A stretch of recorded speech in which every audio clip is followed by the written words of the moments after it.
Ikalawang Korinto 4:3-6. Kahit ang aming ebanghelyo ay natatalukbungan pa, ito ay may talukbong lamang sa mga napapahamak. Sa kanilang kalagayan, binulag ng Diyos ng sanlibutang ito ang pag-iisip ng mga hindi sumasampalataya upang huwag nilang makita ang liwanag ng ebanghelyo ng kaluwalhatian ni Kristo na siyang larawan ng Diyos.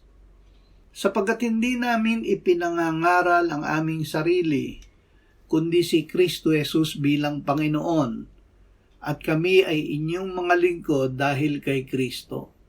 Sapagkat ang Diyos ang nagsabi, "Magningning ang ilaw sa kadiliman," na siyang tumatanglaw sa aming puso upang magbigay liwanag sa pagkakilala sa kaluwalhatian ng Diyos sa mukha ni Hesukristo. Ang liwanag ng Ebanghelyo. Niloob ng Diyos Ama na tayo ay makibahagi sa kanyang mga pangako sa kanyang mga hinirang na nasa liwanag. Iniligtas niya tayo sa kapangyarihan ng kadiliman at inilipat sa kaharian ng kanyang minamahal na anak.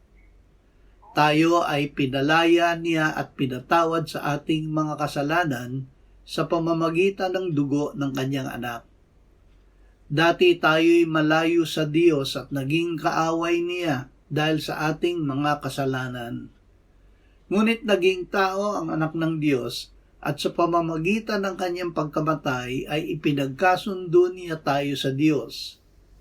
Ito ay ginawa niya upang maiharap niya tayong banal, walang kapintasan at walang dungis sa Diyos.